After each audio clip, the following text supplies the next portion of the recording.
ديال الحسيمة أوضح في البلاغ المنشور للعموم أن متابعة هذا الشخص المعني لا علاقة لها بالصحافة، ولم تتم في أي إطار يمس ممارسة مهنة الصحافة.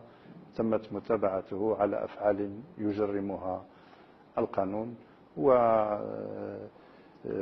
توفير كل الضمانات للمعني لكي يدافع عن نفسه، وغادي يستأنف وغادي تتم كل الضمانات القانونية لمحاكمة عادلة.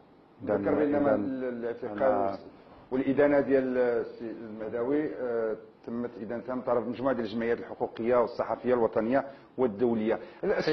حين ندبر الشأن العام ونقود سياسات عمومية، لا نقود هذه السياسات إرضاء لهذه الجهة أو تلك.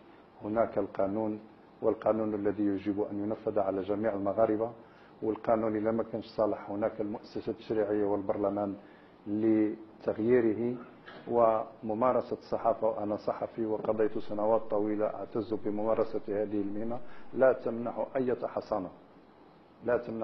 حصانة إلا في ما يتعلق بحرية التعبير وبممارسة الصحافة. إذا ارتكب الصحفي فعلا يقع تحت طائلة القانون فله أن يتحمل مسؤوليته. القانون يطبق على جميع المغاربة بما فيهم المغاربة المقيمين بالخارج. ما يمكنش احنا حاضر معنا الاستاذ الدكتور عبد الكريم بن عتيق وزير المغاربه المقيمين بالخارج. علاش ذكرت هذه؟ حيت غادي نتكلم معكم على الملف ديال سعيد شعو. غير نقول ان القانون يطبق على الاغنياء وعلى الوزراء وعلى النواب وعلى اليوم لا حصانة لاحد